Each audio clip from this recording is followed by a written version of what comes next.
Sasama ako kay Tita Soledad sa debut ni Rosalinda. Babalik din ako agad, Lucy.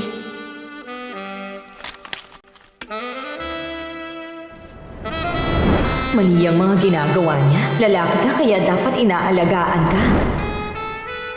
Pedra. Mahal ko.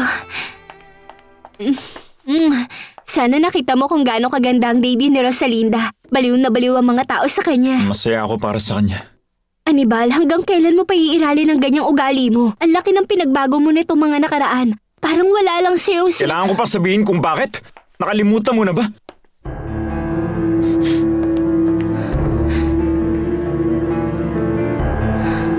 Pagkatapos mo lumabas sa mga primetime program sa radyo at maging sa telebisyon, sisimulan ko naman ang pagpopromote sa'yo sa ibang bansa. Sa labas ng Mexico? Oo naman. Sa bagong genre na ito, tiyak na sisikat ka rin sa ibang bansa. Ayoko, Alex. Hindi ko alam kung gusto ko yan. Ayoko na ulit malayo pa sa pamilya ko kahit isang araw lang. Ang oras ko, talagang napaka-importante. Kailangan kong maramdaman ang presensya ng pamilya ko at mga kaibigan, lalo ng suporta ng publiko. Para ako sa mga tao, Alex. Sa kanila ako umaawit. Hindi kita maintindihan pero sige, pagbibigyan kita. Aalis na muna ako para naman makapagpahinga ka. Sigurado ako na pagod ka na. Salamat, Alex. Enjoyin mo ang tagumpay.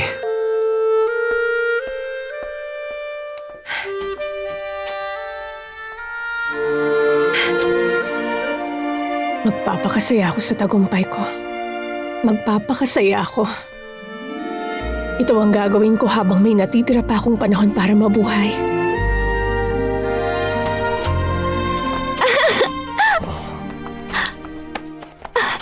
Ano ka ba naman?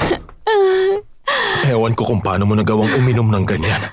Hindi ka na dapat umiinom kahit konti. Tandaan mong buntis ka. Paano ko makakalimutan kung itong anak mo na nasa sinapupunan ko ang pinakamasayang nangyari sa buhay ko? Ari.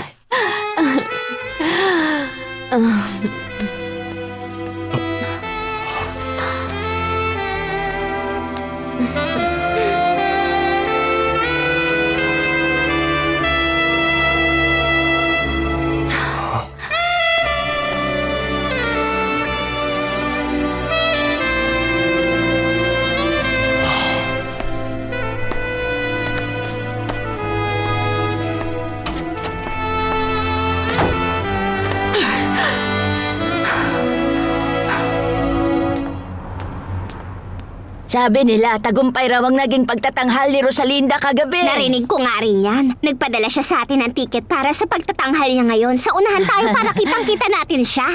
Napakabait talaga ng batang yan sa ating lahat dito sa tenement. Hello, Aling Zoila. Kamusta? Okay lang. Ba't ang seryoso mo? Kinain ba ng daga yung dila mo? Hindi mo ba nagustuhan ng regalo ko?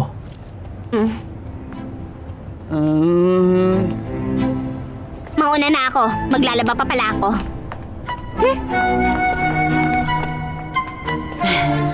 Ano kaya ang nangyayari sa babaeng iyon? Alam mo ba? Gabi-gabi kang kumakanta at baka ito ang maging dahilan para mapagod ka. Kailangan mong dalasan ang pagpunta mo rito para ma-manage natin na maayos yung sakit mo. Kamusta ang pakiramdam mo? Maayos naman po ang pakiramdam ko, Doktor. Mabuti, masaya ako. Sa ngayon, ituloy-tuloy mo na lang gawin ang mga bilin ko. Sige. Anong kailangan mo, nurse? Doc, may dumating po para ibigay ang lab results ng isang pasyente, pero kailangan daw nila itong ibigay sa inyo ng personal. Nandito rin si Senyora Fedra Altamirano.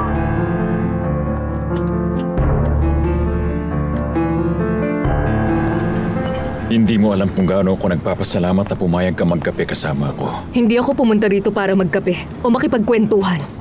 Alam kong makikinabang ako rito.